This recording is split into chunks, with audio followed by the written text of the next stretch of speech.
Ladies and gentlemen, boys and girls, we hope that you paid your admission to come in to the Black History Museum.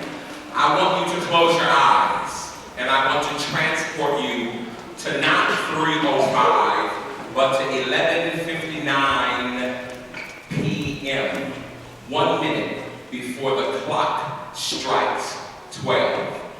Here tonight, at the Museum on Black History, you will experience characters coming to life.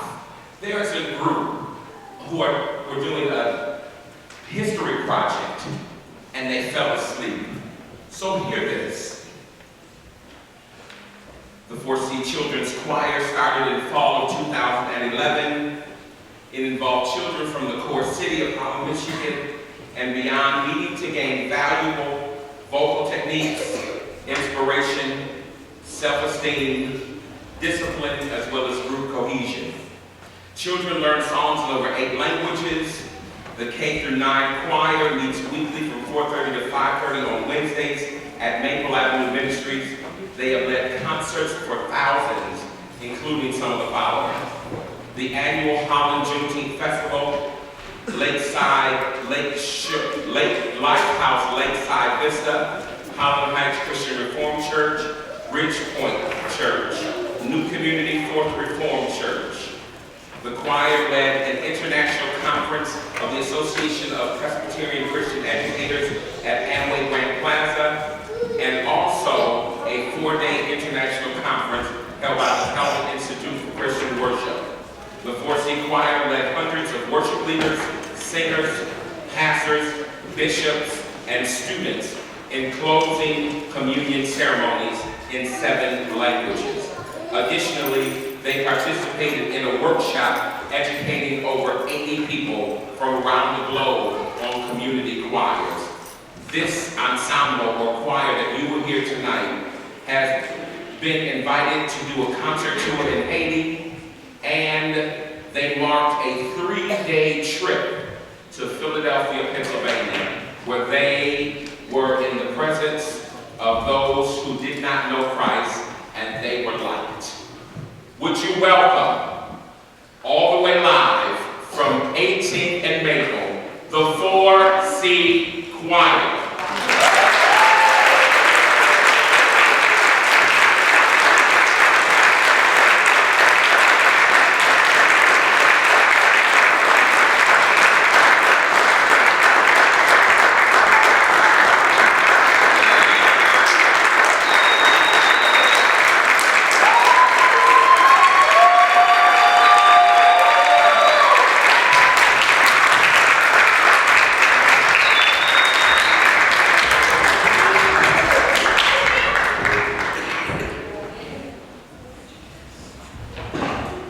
Today marks the 8th anniversary for Pastor Denise Kingdom Greer, and so the 4C Choir wanted to show some love by giving her a couple dozen of yellow roses.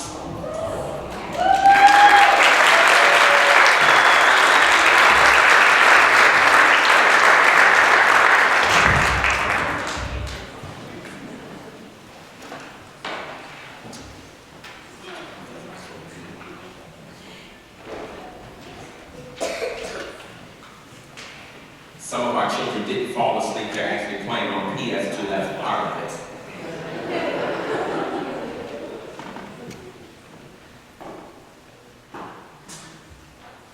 Except 7 and 8, all the rest of them.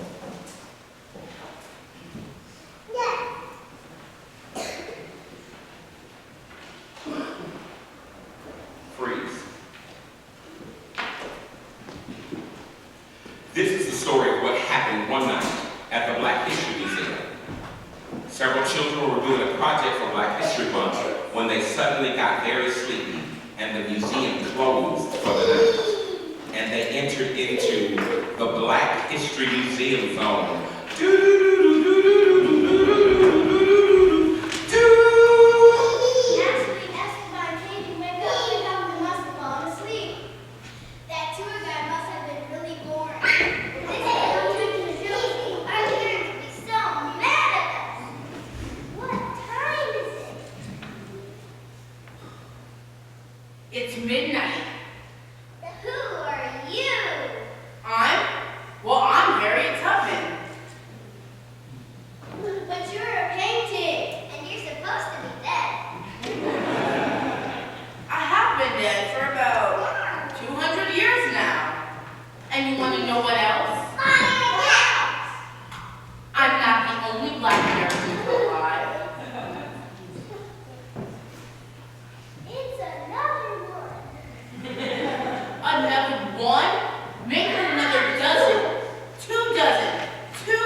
slaves that I freed were my very own sister and her family.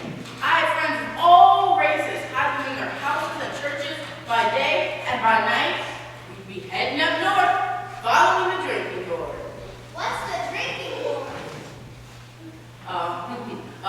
The drinking gourd was the name we gave the constellation up in the sky called the Little Dipper. At the tip of the handle is the North Star, so slaves knew to follow it and they'd be heading north to freedom. We sang a song about it, but instead of giving away all our plans and saying, head north, slave, head north, we sang in code. We sang following the drinking gourd. It gave a lot of slaves hope.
They taught her how to read and write and encouraged her talent when they found it. I published many books in 1773. I became famous in England and American comedy. People like George Washington had great things to say about my writing. And you know what happened when my slave owner John Wheatley died? What happened? I was emancipated, and soon after I was married. Unfortunately, in 1784, my husband was in prison, and I fell into poverty and died of illness, and my 2 sons died soon after. More than 300,000 boys died from the North, fighting for freedom, one nation, indivisible, not dividable. Who are you? Frederick Douglass. I was born into slavery and raised by my grandmother. I was taught to read by the wife of my owner.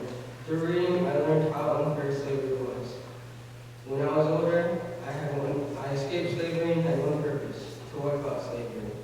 I met with Honest Abe Lincoln many times during the Civil War, didn't I, Abe Lincoln? That's right, Mr. Douglas, and I had plenty to talk about. He made me a lot more honest about how to do the right thing. Back in 1861, later on, I signed the Emancipation Proclamation.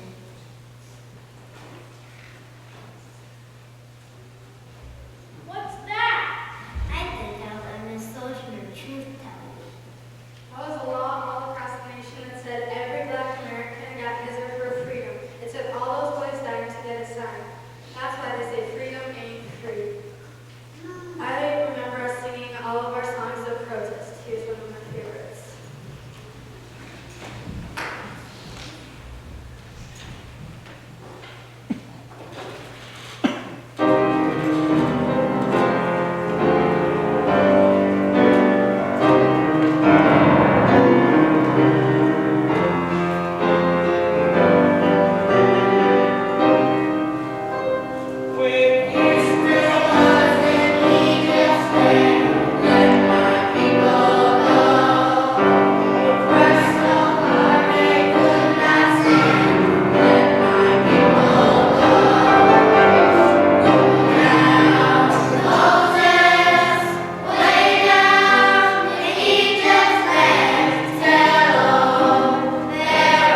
carpooled, we biked, we even walked. We held together and sang songs of love like this.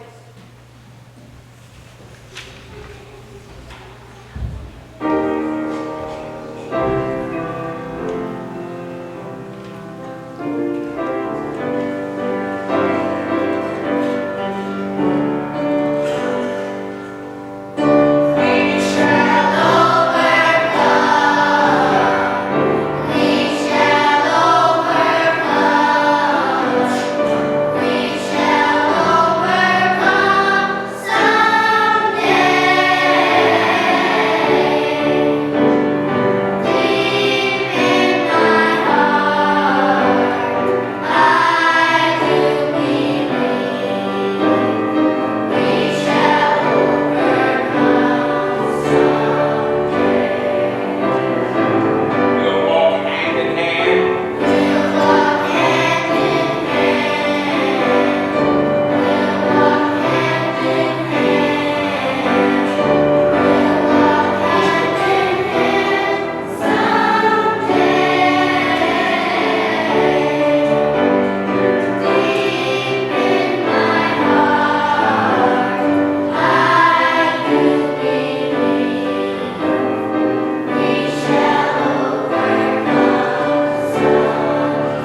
Would you join us? We shall all be free.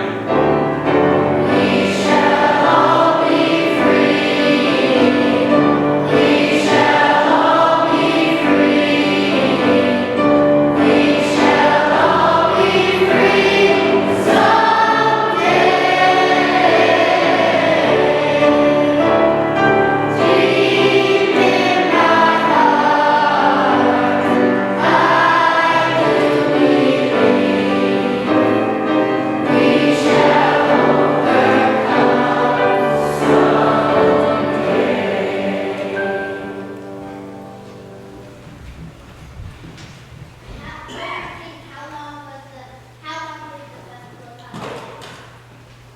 381 days. That's more than a year. What happened after that? The city of Montgomery was represented by a man named Thurgood Marshall. Hello, that was quite a time for us. We wanted to see it. Remember Soldier Trump told us that it wasn't fair that the characters are segregated? Yes! Well, almost 100 years later, in 1956, the U.S. Supreme Court ruled segregation on city buses was unconstitutional.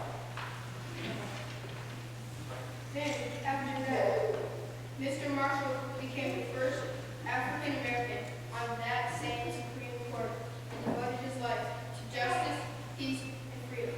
You know who else devoted his life to peace and freedom? Dr. Ralph Bunche. Hello, children. My name is Dr. Alpha Johnson Bunch. Have you heard of peace and freedom? Of course we've heard of peace and freedom, but we haven't heard of you. I received the 1950s Nobel Peace Prize for my mediation efforts in Palestine during the 1940s and was the first African American to receive this honor. I also received the Medal of Freedom from John F. Kennedy. Oh, that peace and freedom. Still haven't heard of you. That's why the museum is so needed. Anyway, I was also directly involved in the building of the United Nations and a prominent advocate of the civil rights movement. Initially, on the March on Washington, with my good friend Dr. King, I participated in the March on Washington and attended at the I Have a Dream speech. Additionally, I was at the Selma to Montgomery March that led to the passage of Voting Rights Act of 1965. It was a good chance to meet you. You are a very important world changer. Now there's one more song we've got to have you hear. It's a song of hope. What is it? Hey, who's in there? You got a call from someone. Haven't you keep your voting card? Yeah, but we're not done talking to you. Look at the painting. Oh, that's it. You're done. You're done with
Cousins and friends.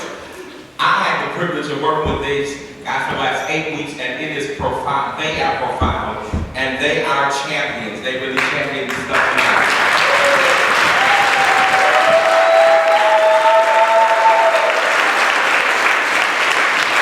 Let me tell you what I really appreciate. So yes, the words, they knew their words, they knew their lines, they knew their lyrics. But here's what I really appreciated.